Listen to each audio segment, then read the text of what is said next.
everyone. I'm Donna Bush with your CIG television news brief on this Monday evening. Renowned biologist and conservationist Ian Redmond recently visited the Cayman Islands as a guest of the National Trust for a series of talks and events. Redmond, who's best known for his work with mountain gorillas, has advised or appeared in more than 100 nature documentary films for the BBC, National Geographic, Discovery, and other channels. During his visit to the Cayman Islands, he toured schools in each district of Grand Cayman to talk about conservation and the importance of protecting our biodiversity. It seems, from what we are beginning to understand about blue iguanas, they might have played that role across the islands, and right now we're down to a very small number, which is, it's wonderful that they've grown in number from the absolute rock bottom that they were at, and you've now got more than 1,000. Coincidentally, mountain gorillas were down to just a few hundred, and now there's over 1,000. So mountain gorillas are on like an ecological island. They're on the mountaintop surrounded by cultivation, a sea of humanity. Here you've got islands surrounded by a sea of sea. And the same principle applies. If that's all you've got, you have to preserve it.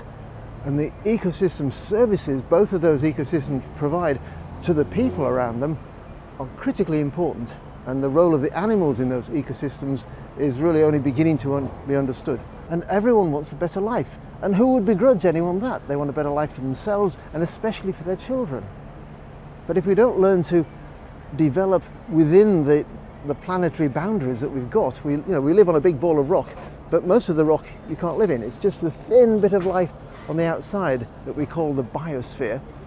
And that's what we have to look after. And I think increasingly both governments and corporate leaders are beginning to realize that greenwash won't wash. It has to be real. They really have to look at where they get their raw materials from, how far they have to carry it, what the energy costs are, the manufacture, the distribution to shops, and the end product. After somebody's used it, what happens to it? Does it end up in landfill? Is it going to be degrading into plastic particles, which we then get in our fish, in our food? All these things have to be taken into account. Redmond attended a screening of the local documentary, Saving the Blues, and joined a panel for a Q&A session. The National Trust also held a Blue Iguana Family Fun Day, and Redmond toured the Blue Iguana Conservation Facility. International Blue Iguana Day was on the 8th of May. Chief Nursing Officer in the Ministry of Health and Wellness, Mrs. Felicia McLean, last week marked her first Nurses Week in office by reaching out to current nursing professionals here in the Cayman Islands and encouraging them to collaborate with her and the ministry as they help to shape policies that uphold the highest standards in the nursing profession. It is great that this fact, nurses make the difference, has been embraced as a theme for 2024's Nurses Week.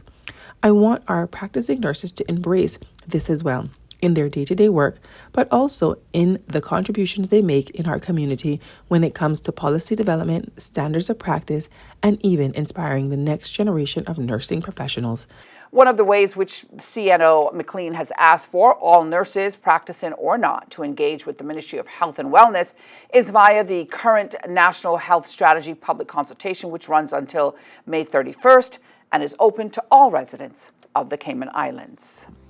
Let's have a look at our forecast for this Monday. Expect moderate southeasterly winds and seas across the Cayman Islands area for the next few days. It's in association with a high-pressure system in the Atlantic Ocean. Tonight, there could be partly cloudy skies with a 20% chance of showers. Seas will be slight to moderate with wave heights of 2 to 4 feet for you boaters out there. Meantime, the outlook is for similar weather conditions through to Wednesday afternoon. A reminder that you can check out the Cayman Islands National Weather Service's website as well as their Facebook page for a look at all of your local weather conditions over the next few days. Now, if you happen to be watching us on our YouTube channel, we ask you to just take a moment to like, share, and subscribe to our channel for all of your key and factual government information. I'm Donna Bush. Have a great night, everyone.